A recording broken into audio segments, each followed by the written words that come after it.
Hello, everyone. Thanks for tuning in. It's Montez McCamish from itsmontez.com, and I've got a very special interview for you today. As you know, there's a couple things that I need you to do. I need you to go ahead and press that bell. If you press the bell, you're going to find out whenever we're having live shows. You'll be notified so you can tune in to the live shows as soon as they come on. Second thing is, this show is live, so you can leave comments right inside the box. We'll do our best to make sure that we get back to any of the comments that you have.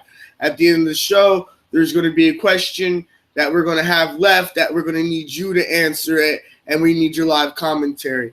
Last but not least, we need you to share the content because we want everyone to see the film. It's vital that everyone sees it. We just don't want just anyone, just sitting there. You might as well just share it. Share the content. Sharing is caring. About this interview, I'm actually going to be speaking with a gentleman named Delante Sealey. He's wrote and produced a film, and it's called Half Brothers. I'm not going to take up all the time telling you about exactly this film's about, but I know that inside this interview, you're going to be enlightened. You're going to be able to take this, and like I say, on itsmontez.com, this is all about being able to take this information and use it further than just your everyday life or whatever. If it's in your business, if it's in your blogging, you can use this in your everyday life. On itsmontez.com, these interviews are used for just that. If you need some kind of motivation to kick you over the top, with this interview, this is what you're going to get. Because again, like I said, Delante, he has actually produced the film all by himself, and he's also came up with the idea of the film all by himself. He's doing all the roles, and I know that with inside this interview, I know that there's a lot of people out there that are in the same shoes that he's walking at. And so I think that it's only important to have him come on itsmontez.com and tell you how exactly he's going about and making these things happen. Without further ado, Delante, thank you so much for being on the show today. Oh, thank you for having me, man. It's a pleasure. And I'm definitely enjoying being here. You're very, very welcome. You're very welcome. Could you tell us a little bit about yourself? Well, yes, I'm from the Maryland, D.C. area, grew up there. I first started when I went to Archbishop Carroll High School. I started getting into acting when I was in middle school, and I pursued that. And in high school, I pursued that some more. I was in HBO. I was in a small role, just like an extra in the HBO show called The Wire. So that when I was in that, it was kind of like it fueled me up because that was like a big event, being on like a certain HBO special. But after that, I went to Florida, and I went to college at Full Sail University in Orlando, Florida, and that was for film. And that's where I honed in my skills to be a director and, be a writer and producer in that aspects. And after that, I hit the ground running and just produced my own content independently. And so that's just a little about me. I see. So tell us a little bit about college life. What's college life like? Oh, college was sweet. I loved Full Sail University. I mean, being out in Orlando, it's different because, after high school, you get to college, you're away from the family, you're by yourself. So it's like you really get to understand you, and you get to go through like your own personal aspects. You get to find out what you like to do, what you like without any, maybe, without the same friends you have. So you're getting like different environments. I got to meet different people from different walks of life because now we're in like, we're in college and everybody's from different parts of the country or the world even. So, you meet people and you understand cultures is different, and it just, to me, what college did for me, it broadened my mind and it expanded my mindset of different things. And so even meeting people or talking to people, it was just a good environment being there. So, I mean, that's some of the things college did. Of course, made me more independent, made me more savvy with how to use money. Because, you don't, as a college kid, you don't have money. And that's the first thing, you go through is like not being able to have the certain type of funds or being able to eat everything you want to eat all the time. Because some days you just like, oh, I can't do it right now. And going to Full Sail was a 24-hour school. So what I mean by 24-hour school, it was like there was no like 5 o'clock the school closed down. No, we had school at like 9 o'clock at night. We had school at 6 in the morning. We had school at from like 3 in the morning to 6 in the morning, and then we had to go back at like 8 at night from 11. And that was just only to prepare us for what it was like an environment of to be a movie, in a movie world. So that environment prepared you because, you might have night shoots, you might have morning scenes, you might have evening scenes, and you got to get them done. When you're in that film environment, and when you're in that world and you have a script, sometimes, you're going to have to do 24 hours. I've been on set for 24 hours of filming morning, noon, and night. And, you got to get the scenes done. And that's the grind you start to realize, and that's the grind you start to have. And that mentality, from Full Sail is one of the reasons why I'm able to move so quickly, because, they always had you up. It was just never a set schedule. My schedule was never set. It was 24 hours. So, easily we had to take classes anytime. So it was a lot. And we had class on weekends too. So, there was rarely ever a break, but, sometimes we did get breaks, and that's when, you can rest and relax. But other than that, wow, it was just hectic. Yeah. Wow. So then it's pretty cool then. So like going through Full Sail University then gave you that real good in-depth hands-on then. You know what? That's something I'd like to go in on then. A lot of people are talking about doing college online. I was underneath the perspective that Full Sail was an online college program. I didn't know that you could actually go to campus and get your hands wet inside of the program. Could you tell us a little bit about what made you pick Full Sail instead of Everest Online? And I know that you're going for film work. I know this is what you wanted to do, but then again, a lot of people, they might go on campuses that are what do they call those colleges that aren't like online, community college or whatever, these kinds of. What made you decide to go this realm instead?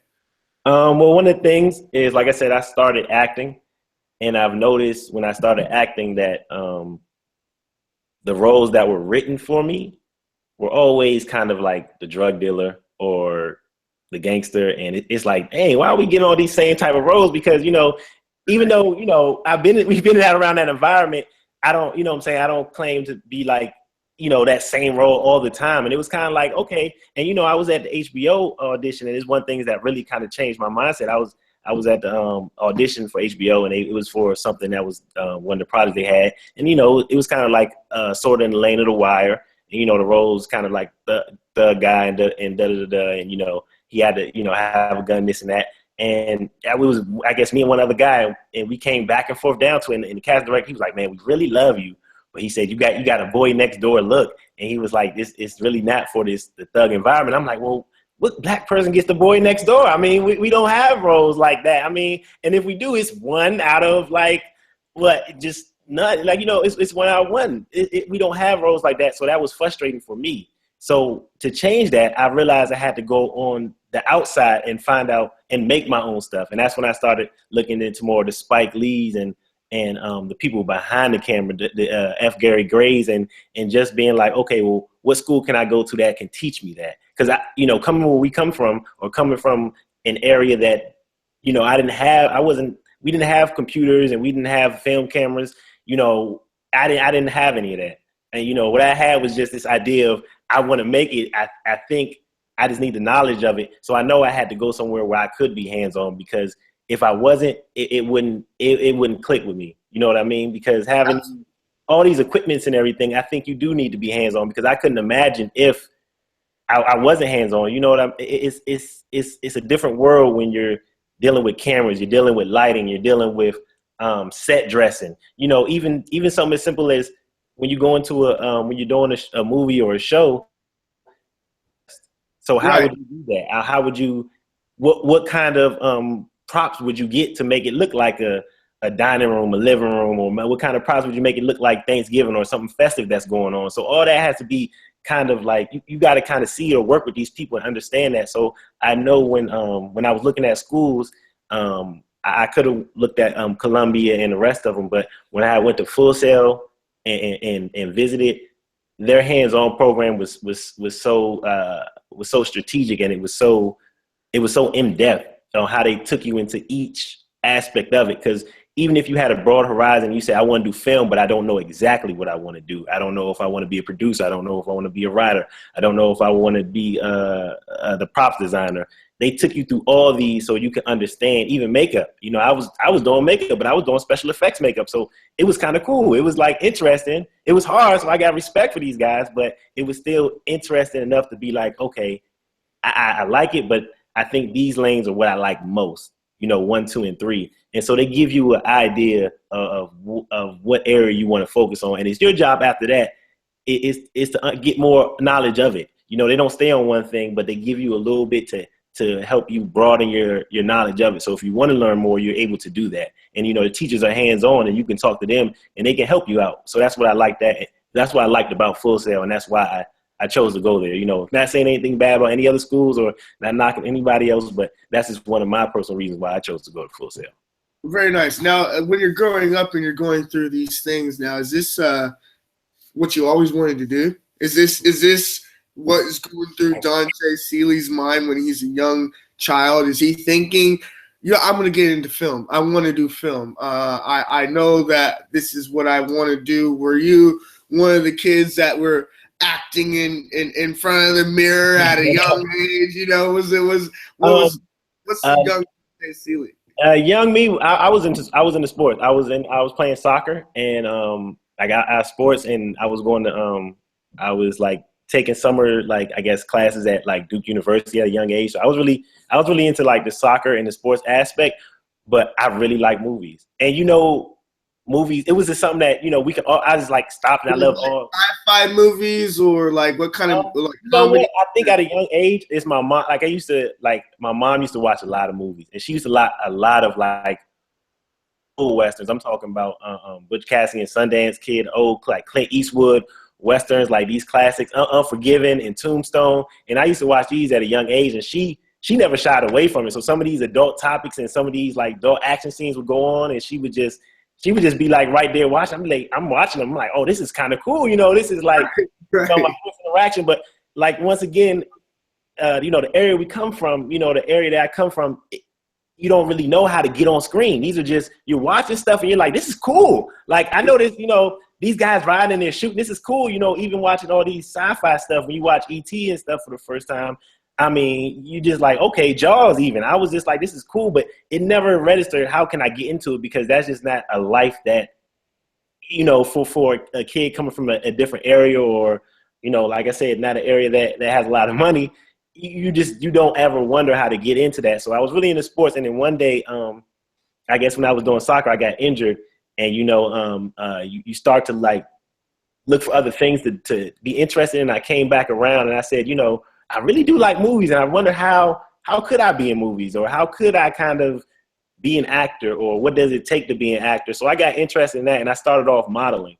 And modeling was a slow way, because you're trying to understand how to break in certain ways. You're trying to talk to people about this industry, and that's one of the ways, you know, I kind of just started learning about things, and I started moving on, and the agency I went to was dealing with modeling and acting. So I was taking classes with acting and stuff like that, and I really started to like it. So even when I got better and, you know, I played soccer a little more, my heart wasn't in it as much. And, you know, in sports, to me, when your heart isn't in it and other people's hearts are in it, it clashes, because, you know, somebody's really out there to get these scholarships, and they're really out here to go. Right. And, you know, my heart was like, I kind of like it, and it's still fun, but I don't know if I really want to make it, you know, to the MLS. So I don't know if I want to make it to on a college level, because I really think I really starting to like this acting. I like this camera thing, or this movie feeling. And you know, it just started spiraling to the point where I like soccer, I like to play it, but it's not what I love anymore. And now, how are people taking you in school right now? How is your school life? Are you a pretty easy to get along character? Are you class clown? Are you the bully like 21 Savages? Are you? I'm funny. I'm funny guy. Like I'm probably like, you know, that class clown. I'm the class clown sometimes, you know, because I like to be funny and I like to tell jokes. So I mean, that's me. You know, Good grades, or you said say again. how were your grades? Good grades, or Oh, how good grades in Full Sail. You know, high school, that's a different story. Because Full Sail, something, you know, I wanted to learn. High school, it was decent. You know, it was pretty decent. You know, it's high school. What can you say? right, Math is my favorite subject. right, right, Yeah. right. Very nice. So all right, you're going through Full Sail, and you got your credentials pretty much. You got it pretty much underneath your knapsack, and you're getting ready to go out into the world. Is the project Half Brothers? Is this already inside your head? How could you tell us how Half Brother comes about? How does that work out? When I first got out of Full Sail, I made like other like independent movies, which, you know, by the way, they're my first movie, so I hope you never see them. We can talk about them, but I hope you never see them because, you know, once again, they're your first movie, so, you know, you just like trying to understand. Okay, I'm you know, your first movie's without the let's say the Full Sail production budget. So once you leave Full Sail and you realize, okay, now it's just me and it's my equipment, it's like, dang, right. you don't need to pay no more. Well, you know, Full Sail, that's different. Now you in the real world, you're like, oh, I got this camera. It's not this no more. I got another camera, so I'm shooting it. And I mean, but those were learning experience. And, you know, fast forward, I did another a web series which is called Middle Life, and I did Middle Life, and I had 2 seasons of that, and that went really well, and it picked up a lot of traction. People really liked it. And when I was looking to do something different, because, you know, I didn't want to make the same kind of comedy and do the same kind of style, I really fell in love with you know, looking at certain shows. And I watch a lot of shows. I watch a lot of TV, a lot of movies. My friends, you know, they'll tell you, like, I watch a lot of shows and TV shows. So I was really, one of my favorite shows is The Office. You know what I'm saying? That's one of the This my stapler. yeah. So I watch like I'm the big Office fan, and another show that is really one of my favorites too is Modern Family. So I'm a big Office and Modern Family fan, and I really wanted to play with the camera as far as talking from the screen. I love that, breaking the third wall, that having the confessions. So I knew I wanted to have a show that kind of dealt with that. And I think everything after that just came along because I wanted to do something maybe with a little more family, showing you know, African Americans in a different light, and even saying that, okay, there is some of us that, you know, maybe we had a rough past. You know, maybe everything didn't go well for us. And, you know, some of us that, hey, we do have, you know, good jobs as African Americans that do, you know, on the other spectrum of it. And, you know, some of these might be in the same family, and it's not that, you know, neither one of them is bad, neither one of them is right or wrong or good and evil.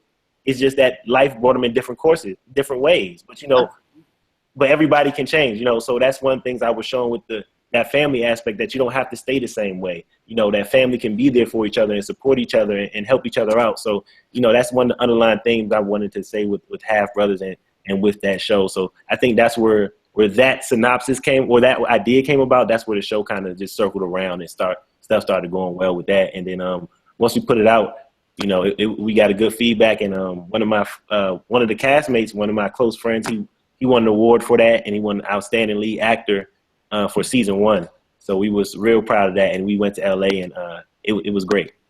Now, so that's pretty interesting. Then, so you're coming up with you're out of Full Sail, and you're coming up with the idea. You're getting the projects down. You're noticing, oh man, this is the camera that I'm dealing with. All right, and then you're like, I want to do these certain things now. Now, usually people are going to naturally be like, I'd like to get someone involved in what's going on. Like, I need involvement of other people. How do you go about finding people as far as, you're going to be part of the team. I need you to play this role in the team. I need you to do this. And did you fall down? And when you did fall down, what kept you going? Because I know, you know what I mean? Like, sometimes we run through problems and it's like, man, I want to quit. You know what I'm saying? I'm tired. Yeah. You know?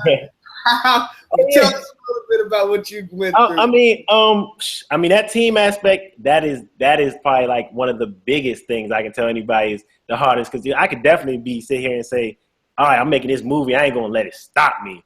And then you just be like, I don't have no help. you like, you know, and that's the difference. You gotta make the joke all the time. That's the difference between a rapper and to me, somebody who's a director or in that movie field, because as a rapper, you can hit the studio and just, you know, spit bars. You know, it's easy. But as a filmmaker, you're going to need at least 3 or 4 other people. So I had, you know, a couple of my close friends, you know, who I call, you know, my family and my real, you know, close friends. And I said, hey, I'm trying to do this and I'm just going to need help. And I was wondering if you can really help me. And, you know, luckily I have, you know, blessed with amazing friends that was like, yo, okay, we'll help you. They don't know what they're doing. So they was like, you just tell us what to do. And we tried. I had a cousin also at the time where he was a big help, and he would come through and he'd just be like, all right, I'll hold the camera while you direct. And so he would just hold the camera and I would direct. And sometimes we was like, okay, when we make this movie, we got like 5 characters. I'm going to have to play a character. He going to have to play a character. And we friends and, you know, a couple other close friends, they like, hey, man, you're going to have to play in this movie. I ain't never been in no movie before. I'm like, hey, well, today we're going to have to learn because, I mean, this is what we have. So I think the first step in anything, if you have actors at your disposal, then that's amazing. But 9 out of 10, you're not going to have actors, and most people use their friends. And if you have friends, put them in there. If you be like, hey, do me a favor, jump in this movie, jump in this film, because you know, the thing about this is sometimes just the waiting aspect and to have things to be perfect will never happen. So if you're waiting on, I'm waiting on to have the right cameras. You know, I've seen so many people at even at Full Sail or out in life that just, I'm waiting to make the right camera. I'm going to have the right editing equipment. I'm going to have the right boom mic, or I'm going to have the right thing. And, you know, you wait forever. You'll literally wait forever. If you got a camera, man, go out there and shoot. And, you know, I learned that from somebody who I, you know, respected and followed and admired at Full Sail. You know, he didn't have the best equipment. He didn't have the best camera, but he went out there and shoot. And other people who had the best equipment, and they was just, I'm waiting for the right script. I'm waiting for the right actor.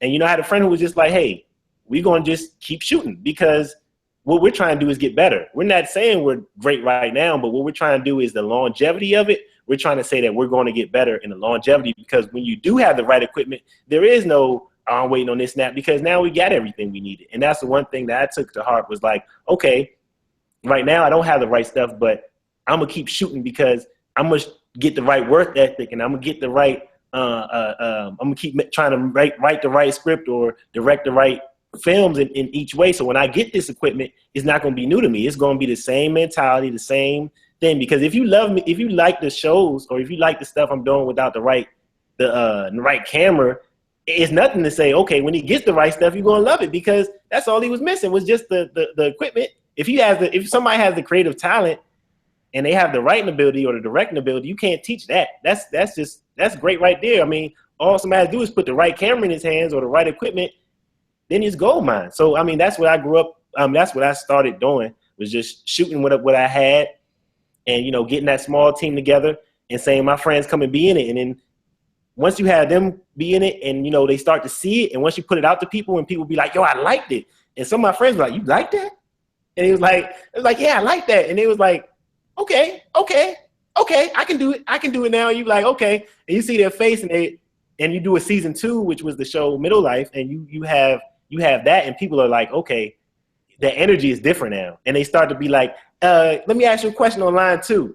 Like, okay, it's different now, because now you want to ask questions, and now so your friends start to feel a part of it, and you never know who really might want to do it, or who might just be like, nah, I just want to do it to help you out. But if you need help, I'll help you out. Or who might just be like, I don't mind helping you out in the background. So you start to find people like that, and then word of mouth will spread, and your friends might know other friends, or some people told me they got cousins that acted that they didn't know.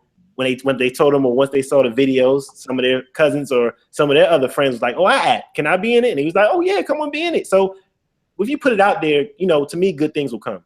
So I think, you know, having positive energy and the right people, that's how it happened. I have to say that's so powerful. You know, you were just talking about the whole concept of, you know, I'm going to wait till I get the right camera. I'm going to, you know, I'm waiting for the right script, man, or what, you know, I think that's the biggest thing is a lot of people get stuck at the doing. Just do it, you know, just go out and go do whatever it is somehow, some way to do the action. And once you start, and I like how you just spoke and you just said, you know, the people that you that you went to school with Mm-hmm. still went through the same process. So it's not really predicated on how expensive your piece of equipment is. Mm-hmm. It's predicated on, are you going to do it kind of thing. And I just really like how I'm going to use that later on in another clip. That was just powerful. Now, so as in you're doing technique, have you noticed that you've always been the kind of just go-doer? Have you always been the, you know what, I'm going to make a peach out of an apple kind of guy? Or like, is this always been your mentality? I think probably not. When I was younger, probably not so much. Not to say that I wasn't like a leader, because like I said, I played sports, and I believe, you know, in any sports ability, you know, I've been captain of the team. So I mean, you take on a leadership role of like, okay, let's get them all riled up and let's win. But I think more so in film, when you I think more so when I started getting heavy in film and wearing a director's hat and knowing that, okay, it's all gonna be on you, because like you said, you have to me, you're leading like you're going into, to me, it's like you're going into war. So these guys are following you because they don't know, they just listen to you. They didn't go to school for this. They didn't understand this, so they don't know. So all they're doing is, you tell me where to be and I do it. You know, I can't do nothing else. I'm just here, and, you know, I'm trying to understand it. So I realized, okay, you can't, at the end of the day, these guys are here to help you. And you have to know that, okay, I am going to have to be the leadership person. I am going to have to take the bigger role, because these guys are creating my vision. And as a director, when they're creating your vision, you are the leader. You know, this is your vision. This is something that you see. So I think, you know, being in film made me take a more leadership role of like, okay, I can't let it faze me, or I can't get knocked down. Like you said, another thing before, have I been knocked down? I mean, yeah. I mean, I think anybody in film is going to get knocked down. I think when I started going to Full Sail, one of the things they told me, it was reality. He was like, if you in this industry and you got soft skin, leave. If you in this industry and you want to be in the film industry, or you want to be in any entertainment industry, and you got soft skin and you don't like hearing the word no, then you need to walk out the door, because this industry is not for you. And, you know, I had teachers tell me, you know, before you make it, you're going to hear 100 no's, maybe 1,000 no's, but all you need is one yes. So, I mean, you go into it knowing that, all right, man, I am going to get beat down. I am going to hear no, no, no, no. And, you know, you just count it down. I had one teacher tell me, every time you hear a no, just count it down from 100, just 99, 98, 97. Because he said somewhere in 100, you are going to hear a yes. It might come at 30, it might come at 50, it might come at 80, number 80. But sooner or later, you are going to hear a yes, and you are going to be in the right track. But I learned at that time when when I really was like, okay, this is what I'm going to do, and this is the legacy that I want to leave in filmmaking, and this is how I want to start it out. I realized I am going to hear no's, and I am going to have to hear the no's, and I am going to have to just go through them, but I'm not going to let it stop me, because that's why, you know, as an independent director or independent company, I keep making my own stuff, because I don't care how many times, you know, they may say no. You know, they're not going to stop me from getting in that door, or keep pushing in the right direction. So, I mean, you are going to hear no's, you are going to get beat down, but self-awareness is playing a big role in your life then. Mm-hmm. Yeah. Now, whenever you're looking into self-awareness, how can you find, how could you, I guess, have someone else find a way to be more self-aware of themselves? Could you give some tips on how someone could become more self-aware on whether or not the product that they're coming up with, whether or not it's the maybe they should look at this a little bit different? How did you become more self-aware of yourself? And with that, could you give them tips, please? Well, I guess one of the things I was self-aware of I just say, for I guess a personal example of, is what I wanted to, like, I guess what I wanted to put out, or what I wanted to give to people.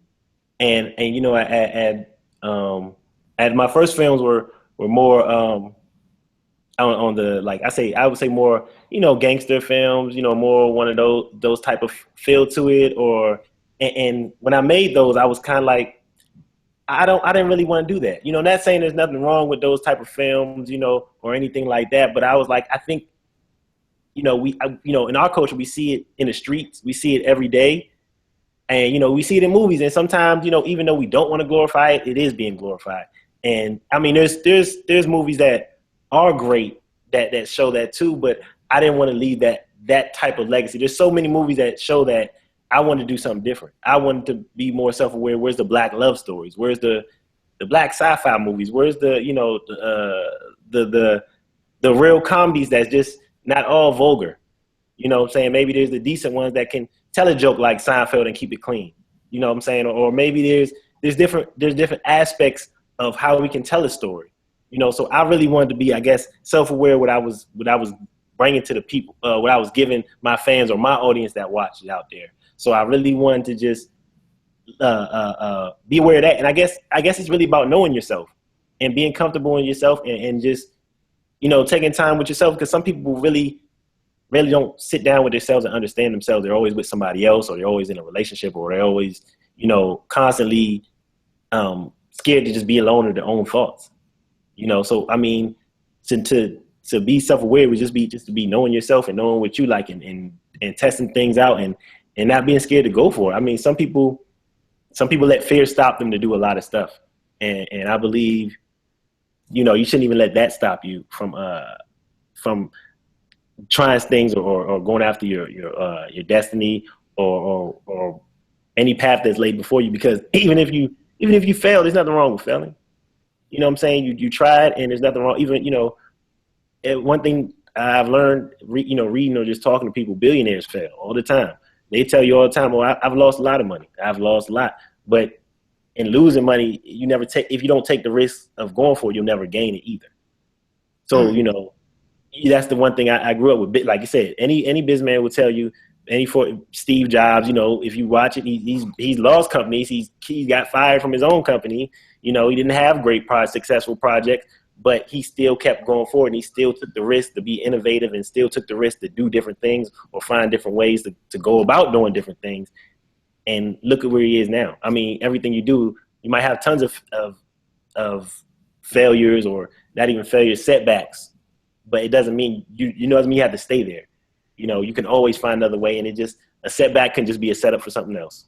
There you go. You know what? That's so powerful. You're talking about getting stuck inside that groove and then being like, "Hey, look, it's not something that's going to detriment you. You're not going to stay there. You're not stuck. Right. Yeah, you gotta find a way to swim on through it." I love that persona. Like, I just love the feel there that you're giving. Now, when you're picking out your cast members and things like this, I know that you got to deal with their highs and their lows. How do you deal with their highs and their lows? I mean, someone's dragging on the ground, and you're like, you know, like negative energies is definitely contagious. Quit that contagion. Let's get this out of my set, yo. Like, how is this dealing with you, and how do you deal with it on the set? If someone's in this negative kick vibe, and you're like, bro, you're killing it. Yeah, how do you get? I mean, I've had those actors or those times. It's hard, but you have to find, as a director, it falls on you to find a way to work around that so the cast doesn't feel it as possible. I mean, a good example is, a good example, we had a cast member. If people watch the show, they see that in the first season, one of the characters is not there. That was there before. So we changed one of our main characters from the first season to the second season, and we had on the first season, it was great, you know, but like I said, there's a guy, Theo Pelzer, who plays Reggie. He won Outstanding Lead Actor in the series, and we went to LA. He won the award. You know, everybody was feeling great. You know, he took that away. I didn't take an award away. The other cast members didn't take an award away. Nobody else took an award away. But as a family, we felt as one. Right. Now, everybody. Other actor, he didn't feel that way. He felt, you know, certain things should have been different. Certain things should have been cut differently. So it started bringing a negative energy toward the set. Because, you know, at a time where you're like, okay, you know, we're young, we're independent, and we just won an award in LA. We're from DC. We're from DC and Maryland. We just went to LA and won an award. Right. So this is, you know, something that's amazing. Like, we just made a big task under our belts. And you realize, like, some people don't see it that way. Some people want more to focus on them, the spotlight on there. And what you got to do is you got to say, okay, understand that what's going on. You got to understand the effects, and you just got to say, okay, well, you have to have respect for where each side was coming from. And you got to say, okay, well, you can either have this maybe lingering negative energy, or you can go and start differently and kind of, shift the balance. And that's what we kind of did in going in season 2. We shifted the balance, not to say that,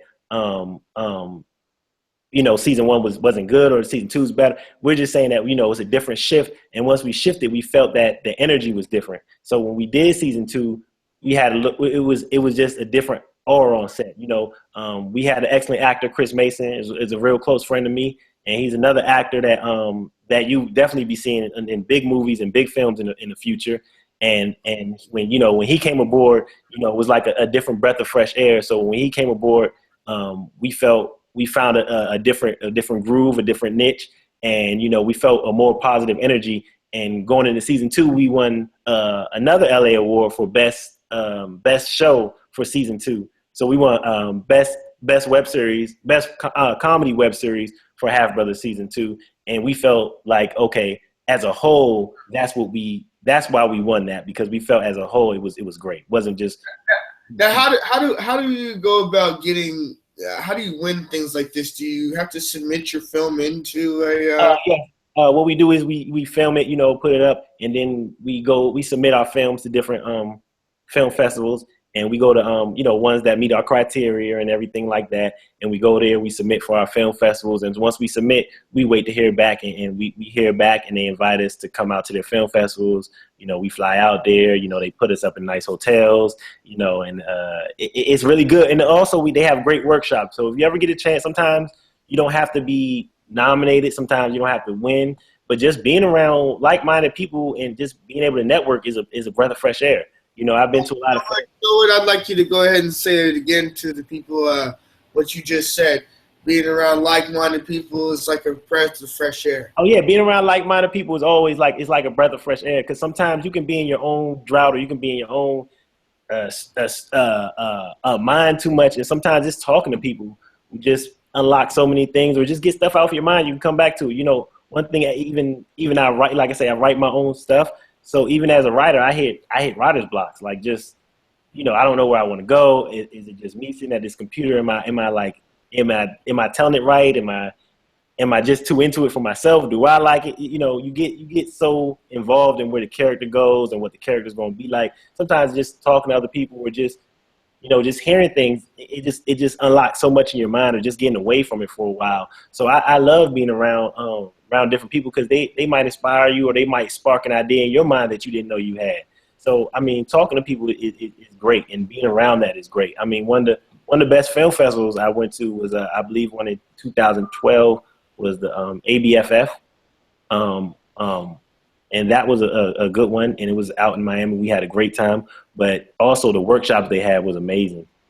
Some great people you get to talk to and meet with out there, and some people that's already in the industry and further where you are, that they could probably mentor you, or you can just pick their brains, and that's amazing too. So now for the people that don't have, because again, like, I'm so happy to have you be able to speak about these things, because I know that eventually the people that are watching, that are looking to get to these situations, are going to be able to get this, like I said. But for the people that don't have that way so well is made for them, and they're looking to have the way paved, again, like I've told people, they look back through the other videos that I have on the show, and I say to people, I think that it's not until you start showing how you can bring value to people that people be able to see that you're actually some kind of asset.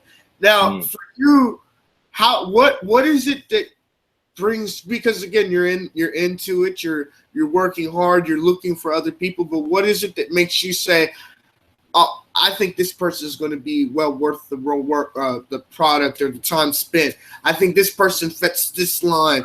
What is it that you're seeing in the people that I know this person is going to be successful? These looking for these. What do you see in the people so that maybe these younger people that are looking to be picked up by somebody, maybe they can start putting these attributes out so that now they can be selected by such an eye to see. Could you give us some of that? Well, picking people, I kind of go. I'm a big fan, like, of just, I guess I say auras or positive vibes, positive aspects. I mean, one thing about me is I've learned, like, even after high school or after after coming out of college or after Full Sail, I learned being around people that just have positive energy. Positive energy, it changes everything, and you want to be around people who you can definitely you can trust, because this industry is full of a lot of people who just don't have your best interest at heart, and sometimes you have to find out the hard way. So one thing is you want to be able to trust people, and that's something that you can't teach, and it's kind of just, you're gonna have to go through ups and downs. But I mean, trust is a valuable aspect. I mean, just loyalty, because you guys are working together and you guys are working so closely. You guys, sometimes me and the guys I work with, we spend, I mean, filming, we spend, like I say, 18, 20 hours together. So, I mean, you're going to have to like each other, because, like I say, back to what I say, we're in war. We're in the trenches. So when you're in the trenches of war, we're going to have to sit here for a long time. So hopefully we all got positive vibes, because you don't want to sit there, like we said before, with somebody that got negative energy. So whenever I'm bringing somebody on the set or meeting people, I just want them to have positive energy and positive vibes, good personality. I like to have fun and tell jokes. So, I mean, on the set, sometimes we stop, we laugh a little bit, because, at the same time, we're making like stuff that people like. We're making stuff that people like to watch. Even though if it's on an independent scale or even a big scale, the thing is you're making something that I saw from my mind to the paper to video, and then people get to actually see it, and they get to say that they like this, or it inspires them, or, it uplifts them. And, one of the things is, when you get stuff like that, you want to keep it positive. You want to have the same positive team. That's why, I like working with certain people, certain actors, I like working with, like, I'm saying, if you watch my if you watch my shows and the products that we put out, you see that certain actors I always kind of gravitate towards working with again on certain projects, and I bring them back again, because I know that I know that person brings a positive energy. I know that person can deliver these lines in different ways, but I also know that on set he's going to be likable for everybody. He's going to be, nobody has to feel a certain way. Nobody has to kind of shy away from different people's perspectives. You kind of feel the auras. Everybody feels a family. So one of the things I try to bring to my set is everybody's a family. We have some live commentary in here actually right now. We actually got Gamer Massacre says they like what's going on so far. The White Tupac 613 says, "Yo, what's going on, sup player?" He says, he says you remind him of Eddie Murphy. You look like Eddie Murphy, and you get that appeal to yourself right now. That's funny. Monster Crew Review, awesome comments right now. They say that must have been awesome to win an award in LA. Super motivating and inspiring. Like you said, not networking with like-minded people for sure. Mm-hmm. They said also, true, very true. Trust in your intuition, and people will come to you if you're positive. Yes.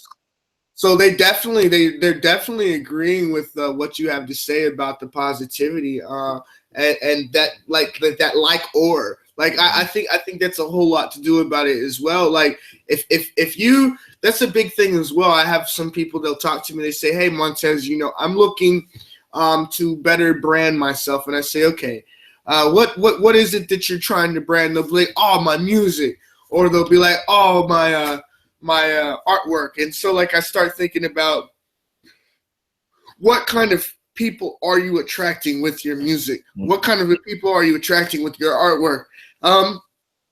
So for instance, nothing against the hip hop rap music. If you're talking about bang, shoot 'em, kill 'em, death, and you get this kind of of fan commentary, you can't be mad at that because that's the environment you're seeking. You know what I mean? Yeah. And so like now, what are your opinions and what's your thoughts on that? Oh, I mean, that's why I really look into what I'm putting out. I mean, honestly, I watch it. Like I said, I watch a lot of movies. I've seen a lot of independents, and I wonder why, man. Every time, like, well, okay, one of my favorite things is HBO. I love HBO. I think HBO is amazing channel, amazing network, man. And I like the shows from HBO are classic. And I wonder why that when it comes to putting Black people on, The Wire was the best HBO show. And it was kind of like, okay, The Wire is great. And, you know, it put on, you know, how a lot of African Americans in it. It's great. But then you look at that storyline was, you know, drugs and, okay, cool. That's an aspect of it. And then you try to look for more Black HBO. And it's like, okay, where the rest of these shows at? Where are the rest of these great shows? How come we can't get an Entourage? I love Entourage. I'm a Vinny Chase fan to this day. Entourage is my favorite series. I love Entourage. I love Game of Thrones. I'm a fan of, I watched How to Make It in America. I've seen Girls, the show Girls. I'm a fan of that too. I've watched Bored to Death. All these HBO shows I've watched, and they're all different. Even when you go to Showtime, you watch Dexter and you watch Shameless. All these are my favorite shows. And it seems like when it's African Americans, it's The Wire. And it's like, dang, well, why's it got to be that? Where's our differential or environment? Why does it have to be always shoot them? Because then again, you know, every actor, it doesn't want to be, somebody that's shoot them up from the hood, man. I mean, we fall in love too. We got girlfriends and we get our hearts broken. Where are those movies, man? Or like, you know what I'm saying? We like to go out in space, or, you know what I'm saying? So in certain aspects, we have life problems. And so I think that, you know, when I wanted to put stuff out there, I was like, I don't want to say the same thing. I mean, we know we've been in that environment. We know what a gun, you know, the gangster aspect of it, to selling different stuff. We don't have to see that all the time. And I feel like sometimes you get that so much, and it's like, that's all you get. So when it's something different, it's rare. It's rare because how, you know, they go through the same format of, okay, this works, so we're going to keep putting this out. And it's like, okay, well, the renaissance needs to happen because we need better black movies, and they need to show them in better quality, quality, and they need to be showing us in different lights, in more different lights, and lawyers or doctors or anything else, you know? So, I mean, we have different stories to tell as well. So that's one thing I wanted to ground myself and say, okay, well, I want to be able to tell different stories in different lights and not say the same thing or not go the same perspective all the time. So one of the things, you know, I try to do is just give a different light on different situations. So, you know, that's one thing I try to say, and that's one thing I try to do, at least as my aspect for it. So, I mean, I don't like, you know, what you put out there is what you get back, man. I listen to a lot of stuff, and it's right. Even though some of these African-American, you know, films and stuff, I'm like, man, why does the music always have to be rap? You know what I'm saying? Like, where's the, you know, I'm a big fan of like the XX Band. You know, I like a whole bunch of Kings of Leon is one of my favorite bands. You know, I like so many different genres and different bands. Yeah. Right, and I'm like, yeah, you know, I'm an MGMT fan. And I'm like, yo, some of the music that they could put in there could be like just different genres, man, or different types of aspects, you know? So I don't think it's a lot that needs to be done differently, or a lot that needs to be said or changed. And I just want to be one of those people that lead the forefront and say it in the future, you know? Well, you know what I think I'm pretty sure that it's going to happen, man. Like, just sitting here getting your, or like I say, sucking it in and actually having the people get the feel of you and how you feel and stuff. I definitely see game-changing things coming from you. What I want to do, because we're going to get on, we're actually running almost on an hour here, and I want to actually take the time for the audience to be able to take a look a little bit into what you're doing. What I'm about to do, ladies and gentlemen, is share the screen with you all to where you all will be able to see into the websites. I'm going to have Delante Sealey talk to us and give us a little bit of lead to when I get on the website so that you all can get a better understanding and make sure that you all will be able to come here and check out the websites, check out a little bit what's going on within his content and where you can find the stuff at. I'm going to go ahead and boom, we're in the screen share. And here we are. We pulled up on the first website. Delante, go ahead and give us a walkthrough of this. Okay, yeah, this is the website, Unique Lens Productions, right there. And as you can see, this is the home page right here. And you can see what we represent. You know, our mission statement. You know, our vision for the future. And as you can see the that's the poster of season 2 right there of Half Brothers. That's Chris Mason plays Roscoe, and then Theo Pelzer plays Reggie. He's also last year's winner for Outstanding Lead Actor. And that's Matt Spider, who's a rapper who also plays Matt in the show as well. And if you go to the, you know, of course, if you go to Delante's biography, that's where you can find, you know, my biography and info about me on how I started, you know, and everything is that, as we talked about. And if you go to movies and TV shows, which is the main part, you get to see all my shows, which is it starts with Half Brothers. The season 2, episode 4, which is one of the newest ones we put out. We're getting great feedback about that. It's very, very funny episode. People have already been telling us about that. And you can see on the side what it's about. If you keep scrolling down, you get to see, you know, season 2, episode 3, season 2, episode 2. And like I say, it keeps going. And, you know, the Half Brothers episode, season 2, episode 1. And Simply Love is a short film that we shot also. That short film got into it was nominated at the Orlando Film Festival. So that film right there is also a nominated short film. So if you ever get a chance, check that out. It's a great short film. It's a love story. So definitely something different for the people out there.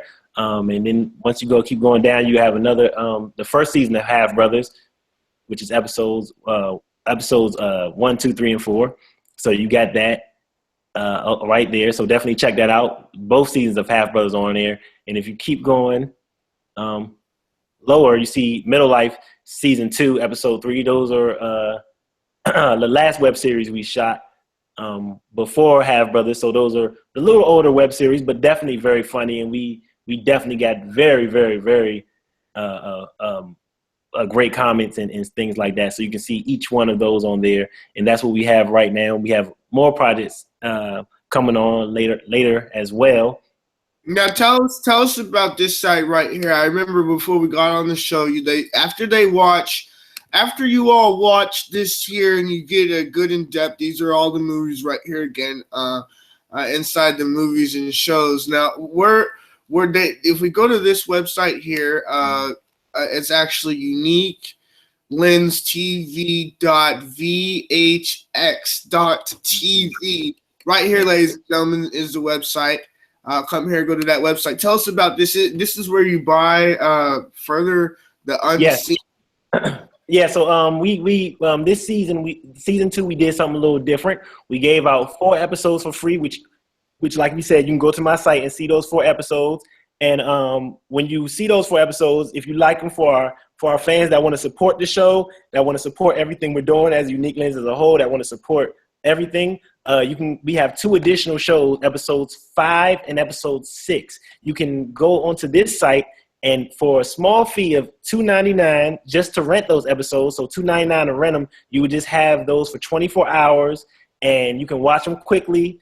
So they'll be online just for the 24 hours. Once you buy for $2.99, you have both episodes for 24 hours, and you get to watch them. Or you can buy the episodes for $3.99 and buy them outright, and you get to have them forever, however long you keep them, so they're yours to keep. So that's for people who want to support episodes 5 and 6. So you get the 4 episodes for free, and then when you come to this site, you can support by buying episodes 5 and 6. And like I said, your support helps us a lot. It goes into productions for the next season, and it goes into content for the next shows we want to create. We have some great shows coming up with some great actors in the future, and you'll be able to support us and do that. So it's like a film. It's like a GoFundMe or anything like that for a small fee, $2.99. You know, it's almost like going to McDonald's. You know, it's not a big thing. It's going to McDonald's, and you can get a small fee, you can get 2 episodes of Half Brothers, which is episodes 5 and 6 of the award-winning show. And daggone it, you know what? That's a pretty good way there to like a GoFundMe. But you know what? You don't get nothing. You know, you get a nice sample back of what's going on. You get a nice what's to be aired with the money that you're using. It funds the project. You know what? I can say that's a pretty good reason to buy the episode. And you know what? The fund goes to a great cause. You can get more film. You know, so that's pretty powerful. Well, before we get ready to wrap up this interview, I definitely wanted to have you ask the audience a question. I think this is very important for you to be able to get some feedback. You can come back later on, read through the comments. Hopefully the people will leave us a good answer to your question. But is there a question that you would like to ask the audience? And hopefully they'll answer it for you. Is there anything that you'd like to ask them? Okay, well, as asked the audience, I guess if you had a plot line for your favorite movie, what would it be? Yeah, I guess that's what I would ask you guys. I just want to know. That's a good question. Ladies and gentlemen, if you had a plot line for your own movie, what would it be? Ladies and gentlemen, leave that right there in the comment box because I'm excited to read them. I know he'd be excited to read them, and I hope that you all have enjoyed this interview. I know that we've talked about lots of different powerful things that will boost you forwards, and whether you're living your life, whether you're writing blogs, whether you're just trying to come up with your ideas and bring them out to the world, whatever it is that you're doing, I know that this interview has given you that kick, that stout, that push over the line. Delante Sealey, thank you so much for being here today. Oh, thank you for having me, man. It's a pleasure. And anytime. You're very welcome. Ladies and gentlemen, it's been Montez McCamish and Delante Sealey on itsmontez.com. Thank you so much for tuning in. Make sure you like, comment, subscribe, and share. If you don't do that, you can't keep up. Duh. Thank you so much for tuning in.